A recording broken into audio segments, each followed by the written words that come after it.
Hello everybody, welcome back to the channel. My name is Rob and today we are going to be painting models in a grim dark style, or what I would define as a grim dark style. I think Grimdark, I could say lots of things about it. I'm sure in this 30-minute video we will discuss kind of my thoughts and feelings on it. I definitely think that the best way to describe it though is that it's a vibe. Encapsulates the brutality and the environment of the 41st millennium, or even the 31st millennium. I think that you will speak to different people, and different people will give you their definition, and they will say this is grimdark or this isn't grimdark. But for me, this is just my rendition of it. This is what I imagine kind of grimdark models to be. But the one thing I would say is that with this video, I don't think there's anything particularly complex in terms of skill involved in it, and lots of it is procedural, and lots of it is knowing what tools to use at what point in the process. I don't think that there's a particularly high level of skill or technical ability kind of involved in painting this. So hopefully, if you're not a strong painter, you could watch this video and go, oh, actually, this is something that I think is achievable. At least that's what I would say about this video. That's not to say, just about the grimdark style in general, but certainly this video I think is more procedural than it is kind of in terms of a high skill level. So let's start off. We're just going to use a grey primer. I wasn't too sure what colours I was going to use for this model, so I started with grey because it's just fairly neutral. I did think about using just metallics for this one, but yeah, so grey primer, and then we're going to use a mix of autumn sage and wolf grey because I wanted a desaturated blue-green colour. I had in my head quite clearly what the colour I wanted it to be, but I definitely knew that all the colours I'm going to use are going to be desaturated. So you'll often find, well, most of the colours, we'll talk about the reds in a little bit later in this video, but you'll often find with grimdark miniatures that there aren't kind of vibrant colours used. And if you've watched any of my videos before, you know and seen any armies that I painted, I love vibrant colours. So I really tried to make an effort to select colours that were desaturated, and these are literally described as desaturated kind of blues and desaturated greens.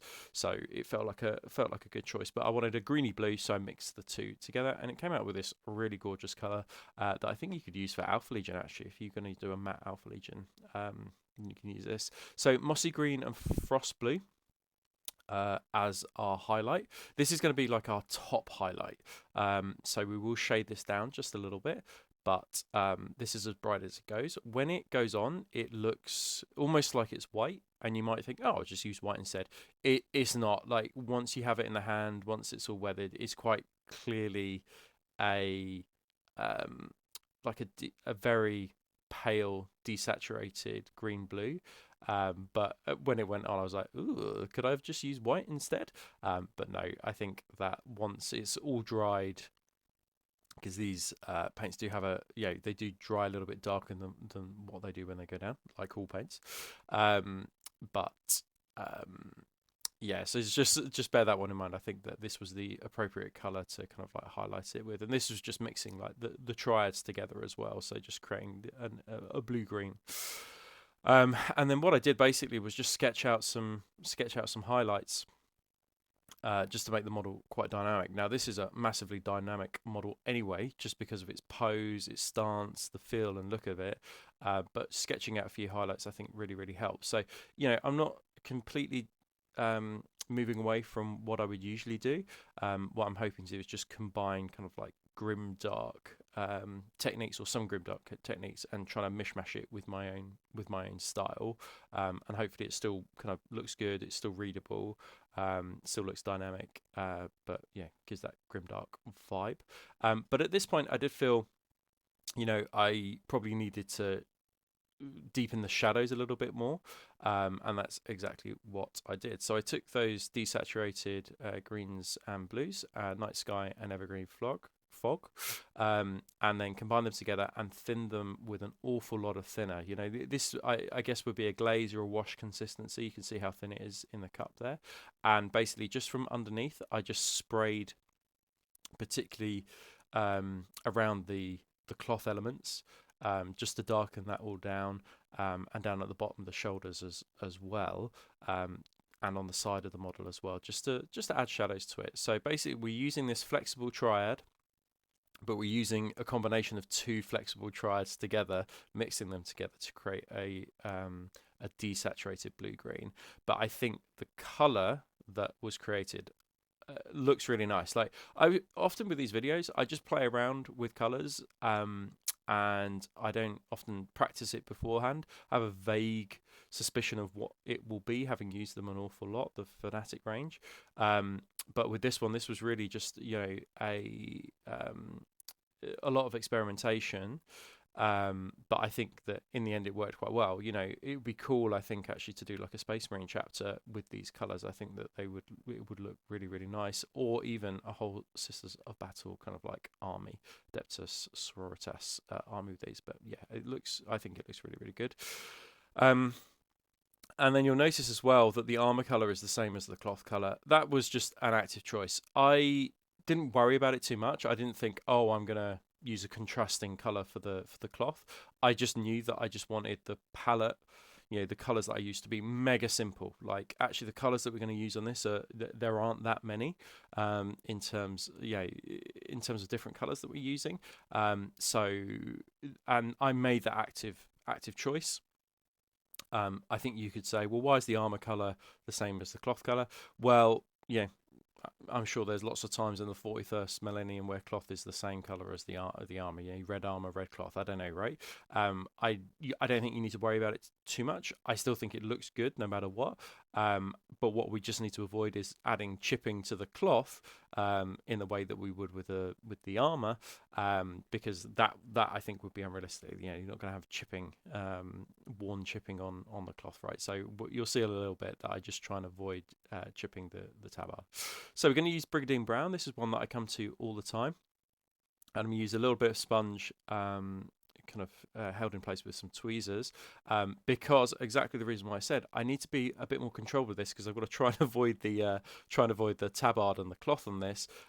So just having it held in some tweezers it is going to be a little bit easier for control, rather than just kind of using your fingers. So just turn the sponge into a point, you know, tear it into a point. This is just like kitchen sponge, and you know, which is like a pack of 4 for like £1 or whatever off Amazon.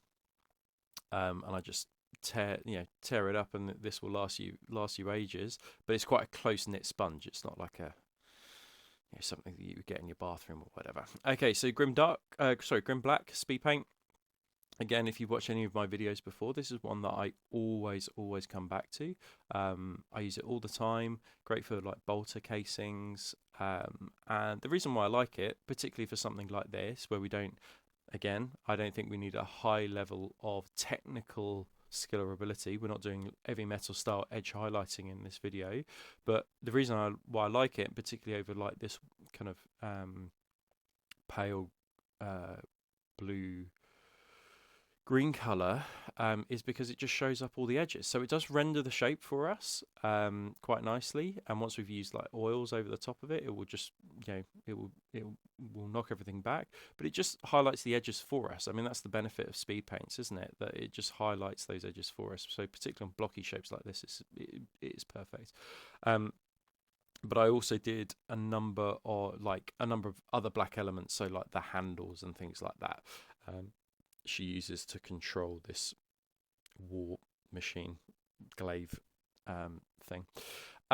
So you can see here, I'm just going back in with some Brigadine Brown, and what I wanted to do was just add a little bit more battle damage to the edges. So we're almost negatively edge highlighting. This is great for pale colours, for yellows and things like that. We've talked about this before in previous videos, like Imperial Fists videos, where if you have a darker colour like this and you're going around just adding in battle damage like this, you're almost negatively edge highlighting it. So you're still rendering the shapes. So they're still readable, but you're doing it in a negative way. And this is what it looks like so far. And then what we need to do is give it a gloss varnish, because we're going to use oils, the all-important oils. And I think this is, I've left in a lot of footage on this because I do want to talk about oils and enamel. So I'm going to use oils. I use oils an awful lot in these videos. They're a scale modeling technique. Here, this is burnt umber just mixed in with some white spirit. But you'll see on a lot of sort of Grimdark videos that painters will often use enamels. That's absolutely fine. I've used enamels previously before. What I find with enamels is they're much more stubborn, even after a short time. They're much more stubborn at removing them from a model. I find that oils are a little bit easier to remove kind of when they are dry, and they have less of a staining effect. So I will use enamels, but for lots of things I'll tend to kind of, especially when I'm putting it all over armor, I'll tend to pick oils because they have less of a staining element to them, so I can still see the colours underneath. You can see that I tried just burnt umber. I didn't really like the colour, it was too brown for me, and I wanted, again, something desaturated. So we can desaturate a colour by adding black or grey or white into it. I decided to add black into it. And what you can see is I'm just literally smothering it. I mean, this is like something, do you remember that time when everyone was just covering things in enamels and then wiping it off and then declaring it was done? This is basically the same, right? We're just smothering it in oils. It's up to you what oil you want to choose, but I would say this is probably 3 parts burnt umber to 1 part black, to give us that look. But as I say, using oils, I think that you'll be able to remove it easier and leave some of that underlining colour, and you'll be able to see it easier. That's my experience. Not everyone will agree with that, but that's just what I have found in the past. And then you can see here what we're going to do. We're going to use a cotton wool bud. This is a clean cotton wool bud, and you can dip it in white spirit if you want to. This one is just actually just the cotton wool bud out of or a Q-tip if you're American. This is just a cotton wool bud, and it's dry. But a little bit later, once I've removed the majority of the oil paints from this model, I will then just dip it in clean white spirit and then wipe it away just to get the last of it. And what I'm really focusing on, you can see here the tabard, I'm really focusing on trying to reveal those highlights again. And it's good if I leave some of the oil behind, say on the sides or in the cracks and the crevices and things like that. That's the whole idea. The idea of this is, so firstly, it allows us to essentially pin wash a model, so it's more readable. Everything's kind of like rendered, and you can see in the cracks, and that's the first, in the way that we would use like a wash or a tone or whatever in the shadows. We've all done that before. But also the benefit of oils is that it makes it look like it's ingrained dirt has built up over time in the crevices and the nooks and crannies of this armor as well. That's the benefits of oil. So it's environmental, but as well as kind of helping to pin wash and make a model more readable. That's the benefit of using oils in this way. But it took quite a while to do this process. I didn't record all of it, but you'll see in the next part of the video kind of like what it looks like once I cleaned it all up and had a new cotton wool bud with some white spirit on it as well. Now what you can see me here doing is taking that oil that we had before, dipping my brush in it, and then just using some air through, just air, no paint at all, just using some air and just spraying that and flicking that onto the bottom of the model, particularly focusing on the tabard. And if it goes wrong, I just wipe it away, and then just do it again. That's the benefit of having a gloss varnish over this model and using oils, because you can just wipe it away, do it again until you're happy with it. But the great thing about this is that it kind of shows like ingrained mud and specks of dirt that's flicked up, or specks of mud that's flicked up, that would inevitably, if you go out for a walk in the woods or a park or a forest, whatever, and it's kind of slightly wet and you're walking through, you'll always have bits of flicked up like mud on your trousers. And the same would be for a giant war machine. Death Metal and Tainted Gold, and this is a 50-50 mix. Absolutely love these colours, but again, they're desaturated colours. These are desaturated metallics. So every choice that I've made here, I'm purposely choosing desaturated colours because I think that illustrates kind of Grimdark more to me than say lots of bright vibrant colors. But we will be using a vibrant color a little bit later, but we're going to use that purposefully and in a limited amount.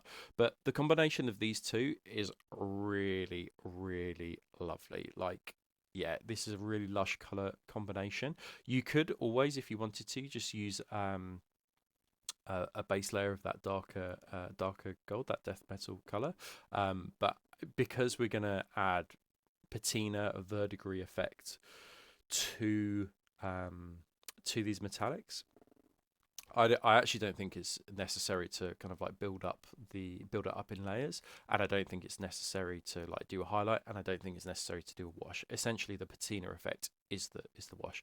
So you can just pick out as and where you want your metallics to be, and that will help break it up. Mossy green. So Mossy green is the color that was one of our highlight colors that we used. It's a desaturated green color, but I'm actually using it similar to how I would use a white here, which is that I'm highlighting the missiles, and I'll highlight the parchment papers and the seals, the wax seals as well. And I'm doing this because this is going to be a base layer for our reds, but also for our parchment colors as well. So we can use Slaughter Red. I don't use Slaughter Red very often. I often use Blood Red.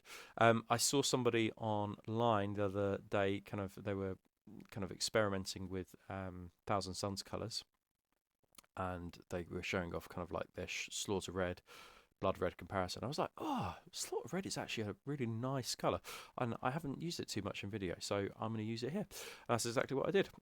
So rather than using Blood Red, which I usually use, I'm going to use Slaughter Red. And these are like pops of color. So I've purposefully chosen a warm color here, a vibrant color, a saturated color, and not a desaturated color, because they're pops of color on the model to contrast with all those desaturated colors, and it's going to tie in as well. Those pops of colours are going to tie in with the blood effects that we do a little bit later as well. So I've purposefully chosen red, but I am limiting the colour palette. I think that's the other important thing to say. Part of me was like, oh, I'll make these wax seals purple because it's a desaturated. Sorry, it's a cool colour. But I was then like, actually, no, that's not what I want to do with this. I really, really want to limit the color palette here. That's really, really important to me. So I'll just do reds and golds, and then the blue-green that we've used on the armor, and just keep it really, as simple as that. So yeah, this was purposeful, but I've chosen red specifically because also it's going to tie in with the blood effect. So keep the palette really simple. Brownish Decay mixed with Holy White. Mix those two together. Great parchment, dirty parchment color. And then we're going to use Aqua Alchemy, and we're going to thin this right down with some airbrush thinner to essentially create a wash, a glaze. Nothing more exciting than that. It is very, very thin. Remember that these colors are highly pigmented colors, so you can make it very, very thin, and it's still going to leave it behind. And all of the metallic elements that we have done, the gold metallic elements, we're going to wash it with this Aqua Alchemy color, and then that's going to be the first base of our verdigris, our patina effect. One thing I would say about Grimdark, of course, is, and as we said right at the start, it's about the effect of the environment on the model. I think that's probably something that's, if you speak to Grimdark painters or somebody who paints in a Grimdark style, that's probably something common amongst all of them. They'll say that it's about how the environment affects the actual model itself, and having this kind of like patina effect kind of shows that they have been in battle for a prolonged time, or that these suits, this Paragon war suit, I think it's called, is an ancient piece of kit. So no matter how many times you try and buff it or shine it, actually there's going to be aging and weathering to it. And a patina effect is a good way to show that.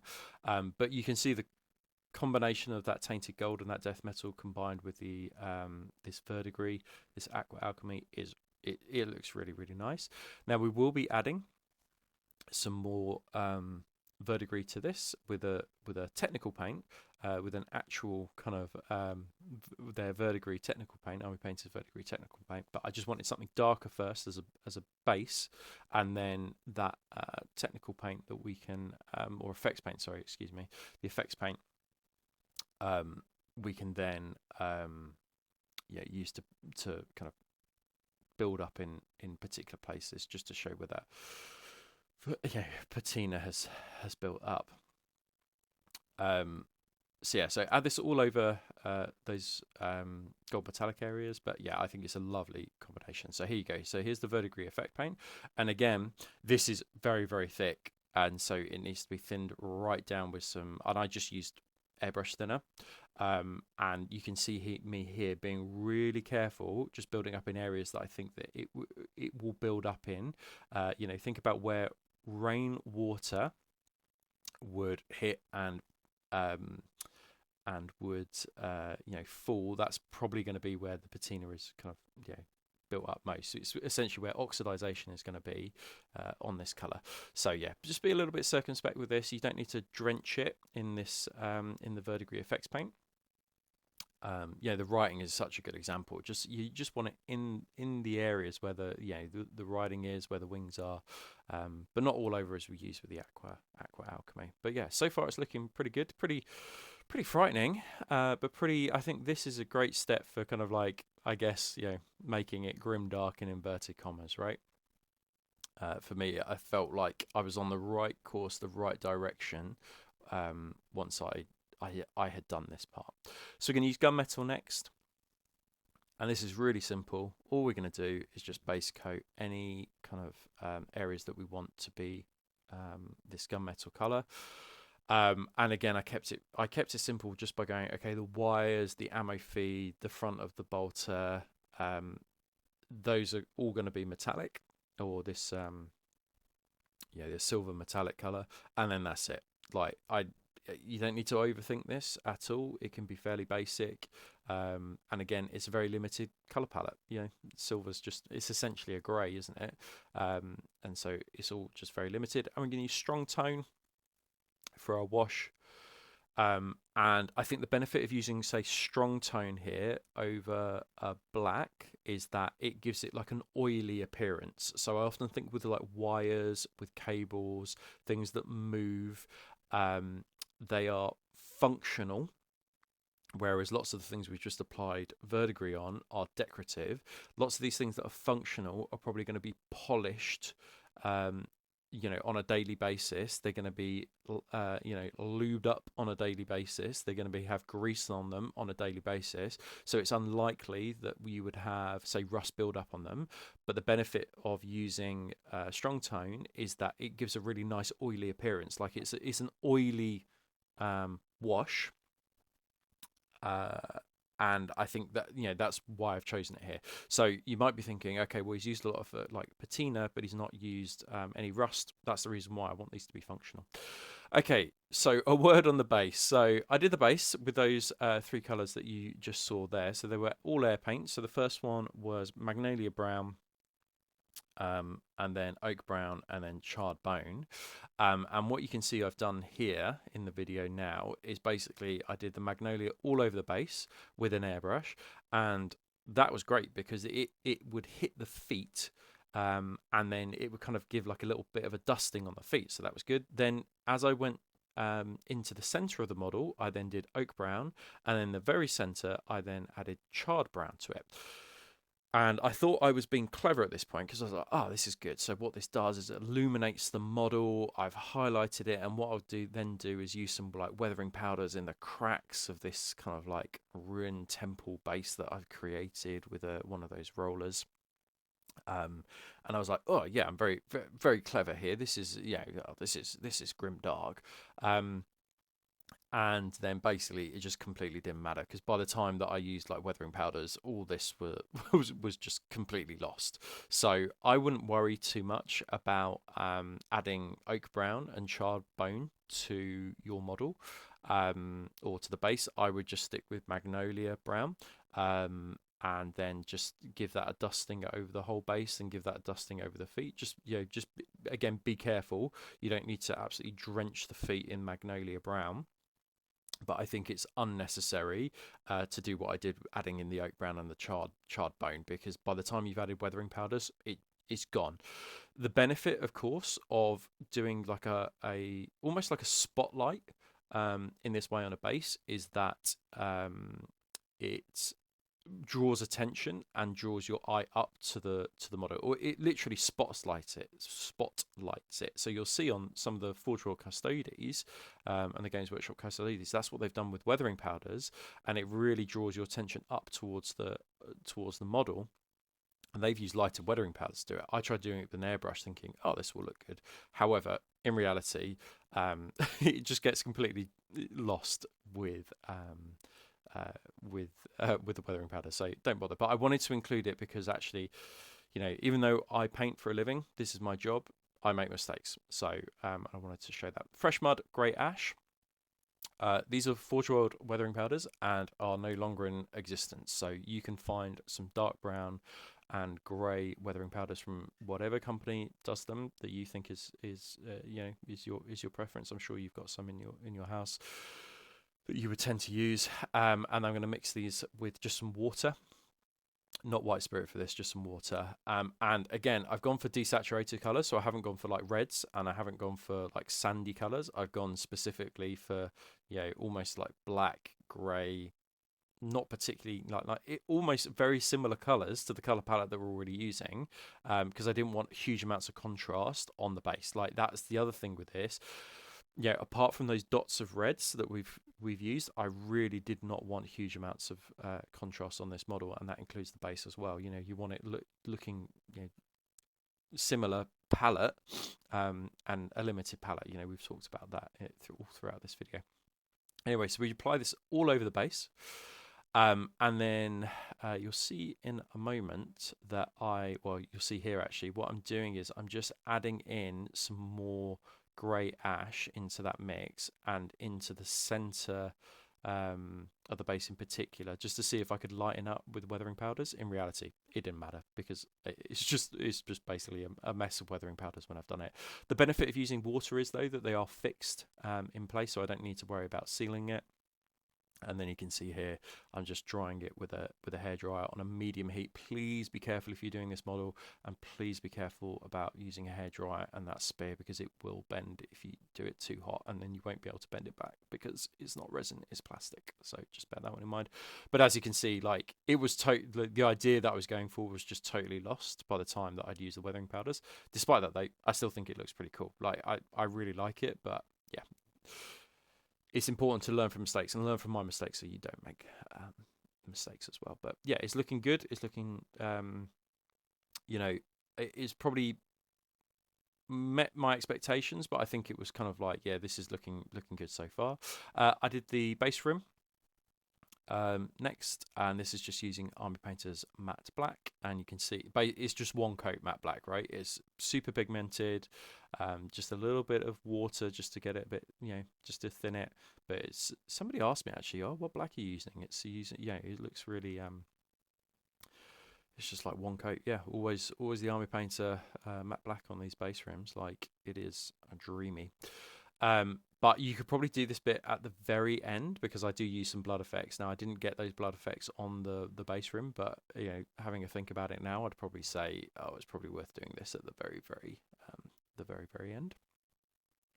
But it's looking good so far. Right, let's talk about the face. So we're going to use Buff Hide, Barbarian Flesh, Ice Yellow, and Matte White. I've put in a fair amount of footage on this bit, but not a step-by-step. So the easiest way to describe it is that I used an all-over coat of buffed hide, which is really nice. Like, it is one of the ruddy browns, but it's actually really nice as a base coat. I then washed that entirely with light tone, and then from there I then highlighted with buff hide and then Barbarian Flesh. Barbarian Flesh is a great colour. It's a rose skin tone, but it's a great kind of like neutral flesh colour. It's really versatile, and you can probably use for most of your Caucasian skins. And if you're painting darker skin, it's great as a very, very tippity top highlight for darker skin tones as well. From there, though, with the Barbarian Flesh, what I did was I essentially mixed in a little bit of matte white and a little bit of ice yellow, and you can see the kind of the highlight right now. And you keep on adding in ice yellow and matte white into the Barbarian Flesh, and then you can get lighter and lighter and lighter. And it's, you know, adding in those combination of those two creates quite a natural skin tone. Now, they do have loads of, you know, this is the Barbarian Flesh is literally from the rose skin tones. You can use their flexible triad to be able to highlight Army Painter's flexible triad. But, you know, sometimes it's just, I like to experiment with creating my own skin tones by adding in, say, ice yellow and a little bit of matte white into the mix, just to see what I can create. So sometimes just mixing it up, you know, and messing around with these things creates some interesting tones of your own. But as I say, the Barbarian Flesh is already part of the rose skin tone, so if you just want to make it easier on yourself, you can just pick up that triad. Right, we're going to use blood effects now. So this is fresh blood rather than dry blood. I used dry blood, I think, on the last video I did, but this is the flesh blood, true blood. And just with a bit of a sponge, no tweezers this time, we can add just some kind of like blood effects to the spear. And I like to use a sponge. We will use an airbrush in a moment, but I like to use a sponge because I think it just is a quick and easy way to create kind of like blood splatters and things like that. So yeah, a sponge is a good way to do it. I would avoid doing this with a brush because I think it's harder. Believe it or not, I think it's a harder control and make it look realistic. Right, we are going to use the airbrush though now. And what I'm going to do is I'm going to take the true blood that I had was using previously, and then I'm going to put that on a brush, and then I'm going to, exactly as we did when we were doing the oils, I'm going to blow clean air through the airbrush and create blood splatters on the base of the model and on the some of the tabard of the model. Now, I particularly focused on the side that has the blade because I was thinking that's probably going to be the bloodier side, and so I just did a few blood splatters there, and then on the base was important as well. So I think this is the other thing I would say, which is that as I said previously, I've tried to keep the palette really simple. And I've chosen reds because I knew that I wanted, or red missiles and red purity seals, because I knew that I was going to use blood red effects on the model. And so again, it just tied everything together really nicely and keeps the palette really simple. And then you've got dots of red all over the model to kind of draw your eye and to help the composition as well. So yeah, that was important for me going forward. And this is it finished. This is all done, and this is the model complete. I think that one thing I would say is that if you ask Grimdark painters, what is Grimdark, you'll get lots of different answers. But I think for me, it's about a vibe and a mood, as well as showing how the environment impacts upon the model. I think those are the kind of like the two twin pillars of Grimdark. You don't have to take your photos on a black background. That tends to be what Grimdark painters do, just to make it a little bit more moody. But you don't have to have your, a video of it on a black background or a photo of it on a black background. That doesn't make it automatically Grimdark. That's just about the mood and the vibe the photographer is trying to create. But I think that, as I said before, I don't think there's a high level of skill involved in painting this model. I think most people could do it. There are some tools that you'll need, and knowing the procedure is really important. But hopefully this video has unlocked for you guys how to go about starting your Grimdark journey. I hope you've enjoyed it. All those things that YouTubers say, it would be great if you guys could comment. I'd love to know what your feedback is, maybe a definition from yourselves about what Grimdark is. It'd be great if you're watching this video for the first time and you haven't subscribed, please make sure you do, and don't forget to like it. But most importantly, I hope this video has been useful. Thank you in particular to the Army Painter for providing all the paints that were used in this video. And if there's anything you need from me, just let me know in the comments below and I will try and get back to you. But this was just coming out just before Christmas, and I hope you guys have a great Christmas, and I shall see you guys in the new year. Take care, guys, and see you soon.